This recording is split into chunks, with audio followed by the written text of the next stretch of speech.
আজকে গল্পের নাম অন্তরের শক্তি। মনে যদি বিশ্বাস থাকে একদিন ঠিক আলো জ্বলে উঠবে। শুনুন সেই গল্প।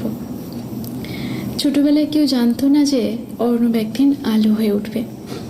বাংলার একটি নিরিবিলি গ্রাম চাঁদিপুর। এই গ্রামে জন্ম অর্ণবের। শান্ত, চুপচাপ, ভেতরমুখী একটি ছেলে। তার চোখে সবসময় যেন এক স্বপ্ন লুকিয়ে থাকতো, যেটা কেউ দেখতে পেত না। স্কুলে শিক্ষকরা বিরক্ত হতেন, এমন গামলা চোখের ছেলেটা পড়াশোনাতেও ধীর, খেলতেও পারে না।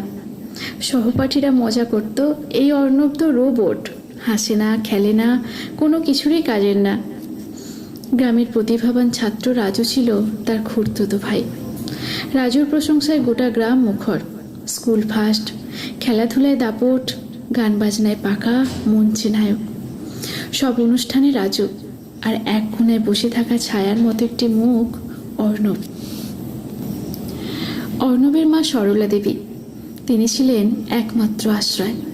রাতে ছেলের মাথায় হাত রেখে বলতেন, তোর যা আছে সেটা তুই নিজেও এখনো জানিস না, তুই আলাদা, আর একদিন তুই সবার উপরে উঠবি।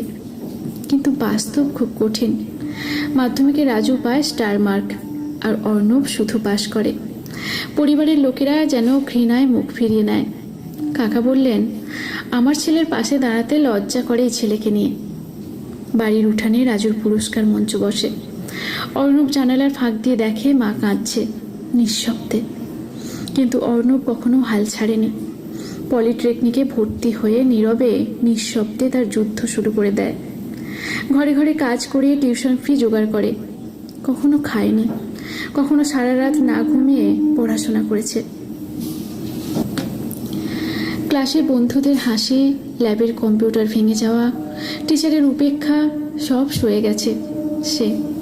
কিন্তু একদিন তার হাতে তৈরি হলো একটা যন্ত্র, একটা সোলার সেচ পাম্প, যেটা বিদ্যুৎ ছাড়াই জল তুলতে পারে। প্রথমে কেউ বিশ্বাস করেনি, তারপর এক কৃষক সেটা ব্যবহার করে জানালো, এই যন্ত্র আমাকে নতুন করে বাঁচিয়েছে। এরপর যা ঘটল তা যেন এক রূপকথা। জাতীয় বিজ্ঞান মেলায় প্রথম পুরস্কার, আন্তর্জাতিক সম্মেলনে বক্তৃতা। সেখানে দাঁড়িয়ে সংবাদ মাধ্যমের ক্যামেরার ফ্ল্যাশে আলোকিত সেই ছেলেটা অর্ণব। দেশের প্রধানমন্ত্রী তাকে বললেন, তুমি দেশের ভবিষ্যৎ, তোমার মতো মেধাবীরাই আমাদের গর্ব। তাকে নিয়ে ডকুমেন্টারি তৈরি হলো, নাম পড়ল পত্রিকার প্রথম পাতায়। গ্রামের সেই ছেলেটি, যাকে কেউ গুরুত্ব দেয়নি। অনেক বছর পর চাঁদিপুর গ্রামে সে ফিরল। চারপাশে ব্যানার, আমাদের অর্ণবদা, গর্বের নাম।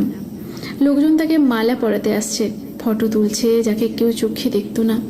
এখন তার জন্য সবাই দাঁড়িয়ে। কাকায় গিয়ে সে কাঁদতে কাঁদতে বললেন, বাবা, আমি ভুল করেছিলাম, তোকে আমি চিনতেই পারিনি। রাজু মাথা নিচু করে বলল, ভাই, তুই যেটা করে দেখিয়েছিস আমরা কেউ কল্পনাও করিনি। আমি গর্বিত তোর ভাই বলে। অর্ণব কিছুক্ষণ চুপ করে থাকলো, তারপর তাকিয়ে বলল, আমাকে কেউ চিনতে পারবে না, কারণ আমি নিজেকেও চিনিনি অনেক বছর।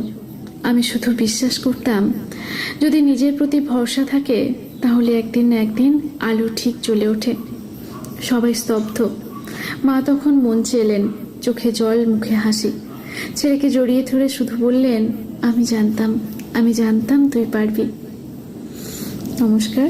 লেখাটি আমি পেলাম, নাম জানি না, নাম জানলে অবশ্যই আপনারা বলবেন। আর গল্পটি ভালো লাগলে অবশ্যই সকলের কাছে শেয়ার করে দেবেন। ধন্যবাদ।